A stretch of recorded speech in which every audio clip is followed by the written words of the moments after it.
দোতলা থেকে তিনতলায় প্রবেশ করবো নিজাম হাজারের বাগান বাড়ি। ভয়াবহ অবস্থা দেখতে পাচ্ছেন,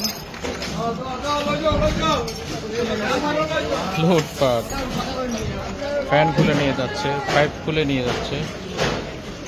তিনতলায় উঠলাম, দেখা যাক কি আছে এখানে, কি আছে আমরা একটু দেখি। চতুর্থ তলা, তৃতীয় তলা থেকে তৃতীয় তলাটা ঘুরে একটু দেখি কি অবস্থা। সবই ধ্বংসস্তূপ। মাথা কিছু পড়বে, ওদিকে যাইও না, নাই বিক্ষুব্ধ জনতারা কি করছে দেখেন। আল্লাহু আকবার।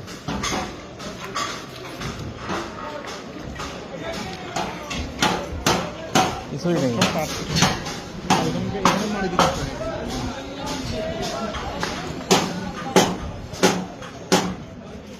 এগুলা কাঠ, উন্নত মানের কাঠ। তৃতীয় তলার দৃশ্য।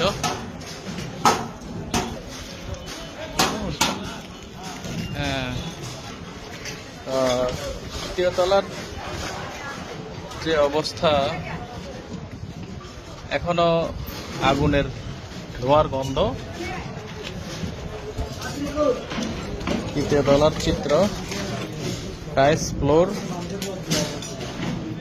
সম্পূর্ণ শেষ, ধ্বংসস্তূপ।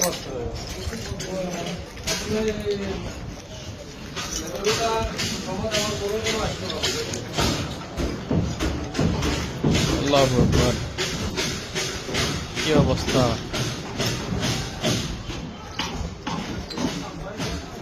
আমরা দেখতে এসেছি আসলে এই ভয়াবহ দৃশ্য দেখার সৌভাগ্য হয়েছে। শিক্ষার্থীদের রক্তের বদলাতে এই ভয়াবহ দৃশ্য আমরা দেখতে পাচ্ছি। আমরা ধ্বংসস্তূপ এবং গরম, সম্ভবত এটা মারাত্মক ঝুঁকিপূর্ণ এলাকা আমার মনে হচ্ছে।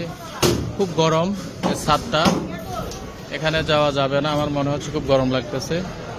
এবং টোকাইরা সেখান থেকে লুটপাট চালাচ্ছে। আমরা চতুর্থ তলায় প্রবেশ করছি, সিঁড়ি দিয়ে উঠছি।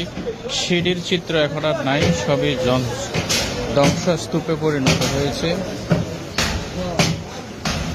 কৌতূহলী মানুষ এখানে দেখতে এসেছে, আর এরা নিয়ে যাচ্ছে সব কিছুই। এসব টোকাই আর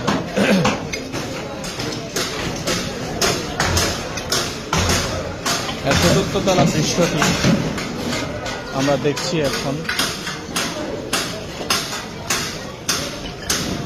মানুষের যে একটি পরিকল্পনা কোথায় গিয়ে দাঁড়ায়, কেমন লাগছে আপনাদের এসব দেখে মন্তব্য করবেন আপনারা নিশ্চয়ই।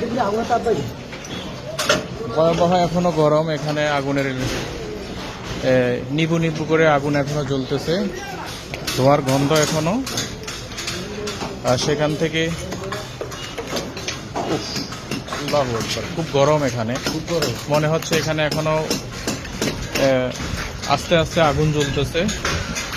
সেখান থেকে আমরা সরে এলাম, একটু ভয় লাগছে যে কোনো সময় যদি ছাদ ধ্বংস করতে পারে, কি অবস্থা। ছাদের ভয়াবহ চিত্র আমরা অবলোকন করলাম। আমার চারতলার উপরে যে চিত্রটি, সেটি কখনো দেখার সৌভাগ্য হয়নি, কিন্তু আজকে সেটিও দেখতে পেলাম। এবং একটি রাজপ্রাসাদের মতো বাগান বাড়িটা, সেটি নিঃশেষ হয়ে গেল। মানুষের ক্ষমতা থাকলে মানুষ কতই কিছুই করে, আর ক্ষমতা হারিয়ে গেলে, ক্ষমতা চলে গেলে মানুষের যে কি হয়, সেটি হচ্ছে তার প্রমাণ।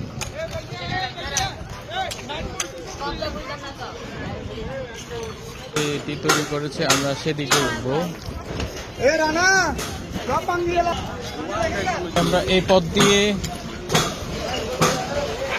চতুর্থ তলার ছাদে একটা লোহার সিঁড়ি বেয়ে ঘুরিয়ে ঘুরিয়ে আমরা উঠছি। দেখি ওখানে উপরে কি আছে। আমাদের সঙ্গে থাকবেন, দেখতে থাকুন। এখানে এমন কিছু নাই আসলে। এখানে একটা ঢালাই পথ দেখা যাচ্ছে, গ্লাসের ঢালাই পথ, নিচে সুড়ঙ্গ আর উপরে ছাদ। ছাদের উপরে সম্ভবত এখানে পানির ট্যাঙ্কি মনে হচ্ছে। আমরা একটু দেখি উপরে কি আছে।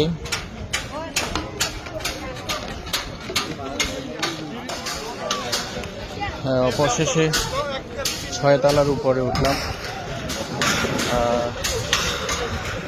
অনেক মানুষ এসেছে এখানে দেখার জন্য। আমরা ওনাদের সাথে আসলাম। বাগানবাড়ির পুরো চিত্রটা এখান থেকে দেখানোর সুযোগ হবে। এবার দেখুন টোটাল বাগানবাড়ি এখান থেকে আসলে খুব সুন্দরভাবে নেওয়া যাচ্ছে।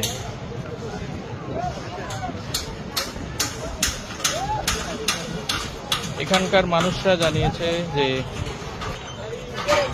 তাদের বাড়িটা এখানে পাশেই, অথচ কারো সৌভাগ্য হয় না এই বাগান বাড়িটা এক নজর দেখার। তাই এই এলাকার মানুষগুলো এখানে এক নজর দেখার জন্য, নিজাম হাজারীর বাগান বাড়ি দেখার জন্য এখানে এসেছে। উৎসুক জনতার এমনটাই মন্তব্য। যতই দেখছি ততই আশ্চর্য হচ্ছি, বিস্মিত হচ্ছি। বিস্মিত হচ্ছি আসলে কি ভয়াবহ পরিণতি হতে পারে মানুষের ক্ষমতা হারাতে। দেখতে পাচ্ছেন কত কোটি টাকা ব্যয়ে এই বাড়িটি নির্মাণ করা হয়েছে। এখন কৌতূহলী মানুষের একটি জিজ্ঞাসা, এত বিশাল বাড়ি, পরতে পরতে এত সুন্দর গোছানো দৃশ্য করে তৈরি করে দেওয়া এই নিজাম হাজারী বাড়ি। দেখতে পাচ্ছেন মানুষের ঢল যতই বিকাল গড়িয়ে আসছে ততই মানুষের ঢল, মানুষের আনাগোনা বাড়ছে। নিজাম হাজারীর বাগান বাড়ির কৌতূহলী মানুষের ভিড় বাড়ছে। গতকালকে এখন পর্যন্ত কিন্তু এই বাড়িটা সুস্থই ছিল, আজকে আক্রান্ত সেই বাড়িটি। ধন্যবাদ সকলকে, ভালো থাকবেন।